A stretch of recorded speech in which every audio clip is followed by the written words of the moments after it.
Graça e paz da parte de Deus. Se inscreve no canal, deixe seu like, compartilha essa mensagem boa. Ela é de Deus para a sua vida. Parasitas da alma.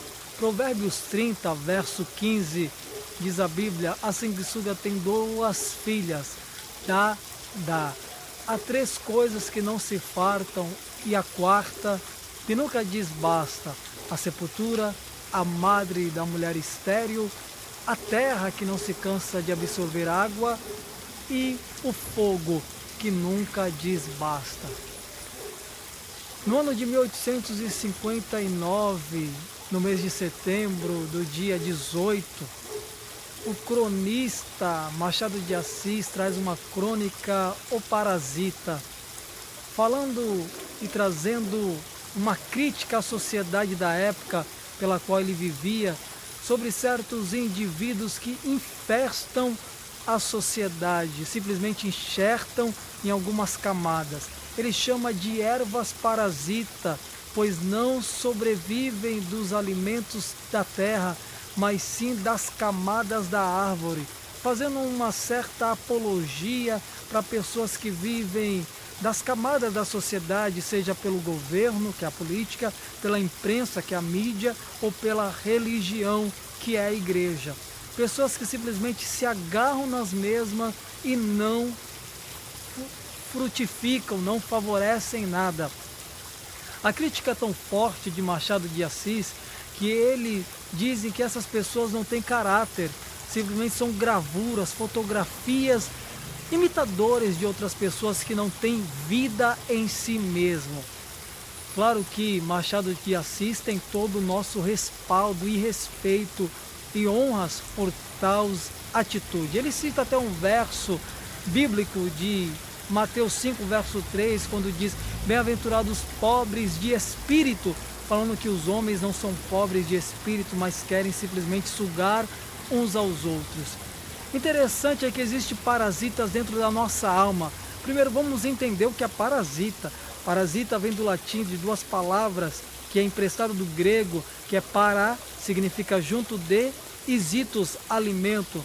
Parasita significa aquele que se alimenta na mesa de outro.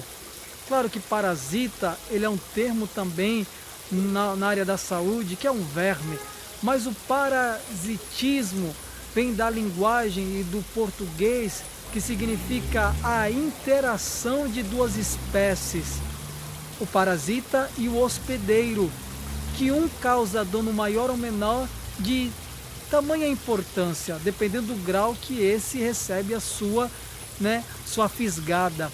O parasita é uma pessoa que não se movimenta, mas que vive pelos outros, ele não tem vida própria. Quando a Bíblia fala a respeito do parasita, a Bíblia fala a respeito daquele que não tem atitude nenhuma, daquele que não tem vida. Jesus falou em João 6,38, eu vim para fazer não a minha vontade, mas a vontade daquele que me enviou. Paulo ele é claro quando diz em Romanos 1, verso 16, eu não me envergonho do Evangelho, porque ele é poder de Deus para salvar os homens. Claro que o Evangelho tem poder para a salvação dos homens. Romanos 12, verso 2, a Bíblia diz: e não vos conformeis com este mundo, mas transformai-vos pela renovação do vosso entendimento. Ou seja, eu não estou aqui vivendo como parasita, mas eu tenho vida, e por ter vida eu tenho que produzir vida. A igreja é um organismo vivo, produtor de vidas. A igreja não pode ser alguém que não produz vida, a igreja tem que produzir vida, porque Jesus falou em Mateus capítulo 15, claramente, que as portas do inferno não prevalecerão contra a igreja. Mateus 16, verso 15 em diante. As portas do inferno não podem ser maior do que a igreja. Nós temos em Deus vida. A Bíblia diz em Isaías 64, verso 4, porque desde a antiguidade não se viu, nem com os ouvidos se ouviu, nem com os olhos se percebeu um Deus além de ti, que trabalha em prol daquele que nele espera. Arranque esse parasita da sua alma e vem trabalhar para Jesus. 1 Coríntios 15, 58, a Bíblia diz: meus irmãos, sedes firmes e constantes, sempre abundantes na obra do Senhor, sabendo que o vosso trabalho no Senhor não é vão.